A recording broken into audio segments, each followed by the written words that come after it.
ফুল কে না ভালোবাসে।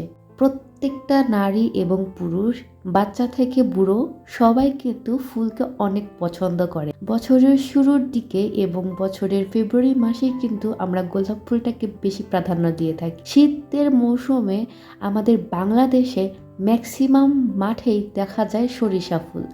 কেউ আমাকে সরিষা বিলাস করতে নিয়ে না গেলেও এই ফেব্রুয়ারিতে আমাকে খুব যত্ন করে গোলাপ ফুল দিয়েছে। আর সেই গোলাপ ফুলগুলো আনতে আনতে পাপড়িগুলো একদম মরা মরা হয়ে গিয়েছে।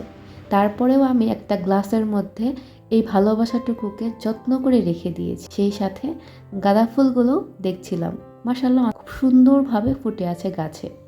আজকে নিজ কর্মস্থলে থাকার কারণে নিজের জন্য ওইভাবে ব্রেকফাস্ট তৈরি করতে পারিনি। এই জন্য দোকান থেকে আজকে আমি কিছু বিস্কুট নিয়ে এসেছি এবং নিজের হাতে কড়া লিকারের একটা লাল চা খাবো। লাল চা কিন্তু আমার স্বাস্থ্যের জন্য একটু ভালো নয়, তারপরেও শখ করেছে খাওয়ার জন্য, তাই খাবো।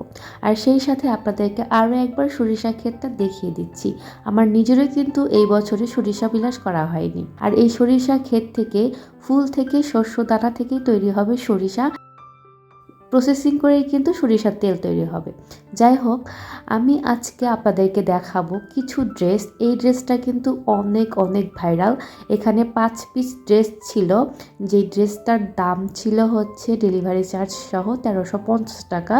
যারা আমরা ফেসবুক বেশি ইউজ করি বা এখন বর্তমানে সবাই নেট দুনিয়াতে আছি, অনলাইন শপিং করি, তারা সবাই মোটামুটি জানেন যে এই ভাইরাল ট্রেন্ডিং ড্রেসগুলো কতটা সেল হচ্ছে।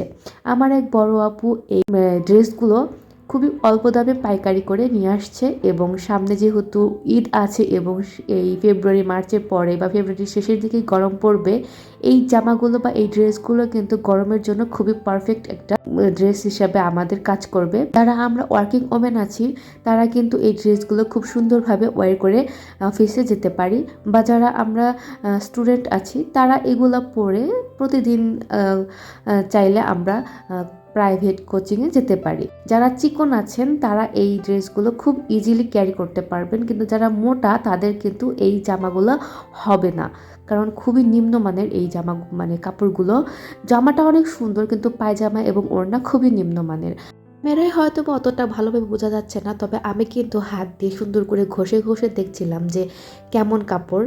তো সবাই বলছিল যে একটু হয়তো বা খারাপ লাগবে, তবে বানানোর পরে বোঝা যাবে যে কাকে কেমন লাগছে। আমি বলেছি যে তোমাদের যদি দেখতে অনেক দাম অনুযায়ী কাপড়ের মান কিন্তু ভালোই ছিল। তো আজকে ছিল আমার আজকের সিম্পল একটা ভ্লগ ভিডিও। আশা করছি সকলের অনেক ভালো লেগেছে। বেঙ্গলি ভ্লগার বর্ষা ইউটিউব চ্যানেল থেকে আজকের মতো আপনাদের কাছ থেকে বিদায় নিয়ে নিচ্ছি লাল গোলাপের শুভেচ্ছা দিয়ে। পরবর্তী ভ্লগ ভিডিওতে আবার দেখা হবে। আল্লাহ হাফিজ।